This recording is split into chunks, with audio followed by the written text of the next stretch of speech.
Chapter 8, Lesson 5, Circumference and Area of Circles. Go ahead and pause here and put these formulas on your Chapter 8 formula sheet. Okay, so one thing I also want you to draw in your notes is in this picture of a circle, whenever you're going all the way across the circle through the center, this is called the diameter.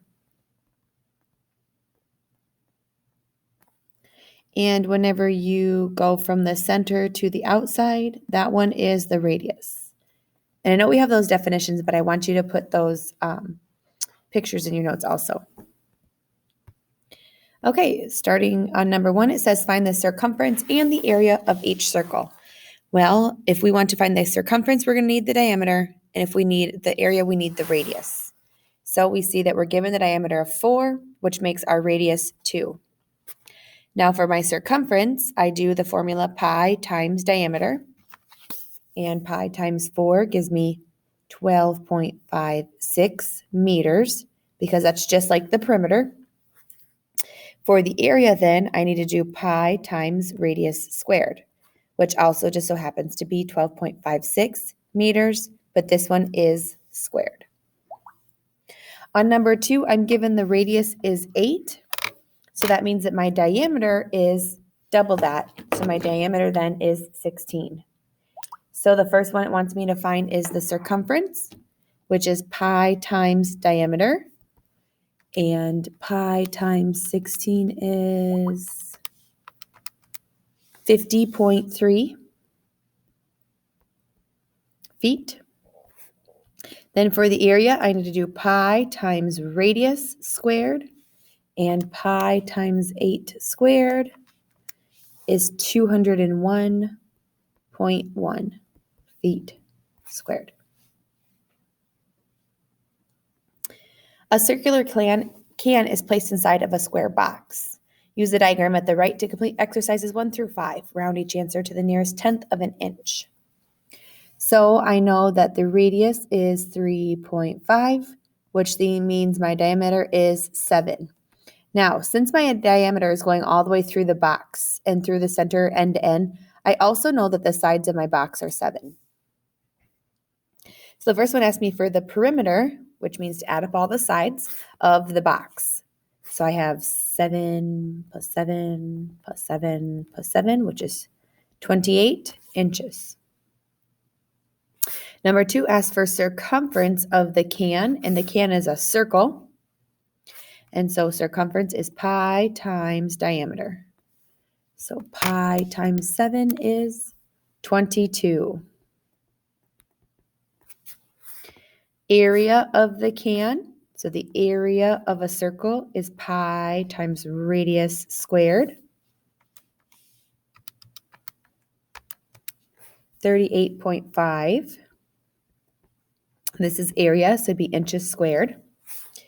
Area of the box, which we know is a square, so that would be 7 times 7, which is 49 inches squared. How much of the bottom of the box is not covered? So we're talking about this area here, here, and here. So I'm going to take my square box, which was 49, and subtract out my can, which is 38.5, and that would leave me with 10.5 inches squared.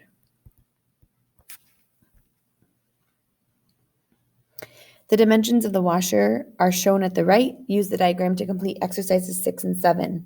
So you can see that the inside of the washer is the non-shaded part, has a radius of 10, which means its diameter is 20.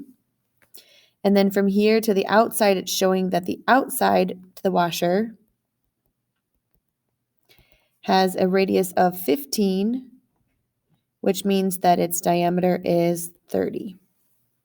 What is the circumference of the outside? So circumference is pi times diameter, and I want to use the outside diameter, so I'm using the 30, and it's 94.2 millimeters. Subtract the circular areas. So I'm going to do the area of the outside, which is pi times radius squared, and it said to subtract the inside, which is pi times 10 squared. So I can just type it in just like that. Pi 15 squared minus pi 10 squared gives me 392.7 millimeters squared. The dimensions of the swimming pool and the surrounding deck are shown at the right. Use the diagram to complete exercises 8 through 12. So I have the inside, which has a radius of 12, so its diameter is 24. And the outside, the radius is 16, so the diameter is 32. Wants the circumference of the outside. So pi times the outside diameter, which is 32, 100.5 feet. So if you were going to put a railing around the outside of your pool to make sure that nobody falls in, you need 105 square feet. Nope, just feet, sorry. 105 feet of fencing. Circumference of the inside, so pi times diameter of the inside, which is 24, 75.4 feet. Area of the pool, and it says that the pool is on the inside, so I'm going to do area of pool inside, so that's pi r, which is 12 squared, 452.4 feet squared. Area of the pool and deck, so that would be from here all the way out, so basically the outside, so pi times 16 squared, 804.2. Then what is the area of just the deck? And the deck is the shaded spot. So I'm going to take the total area, subtract out the pool, because I don't want to put a deck over my pool. And if I was going to put a deck around, I would need 351.8 feet squared of wood.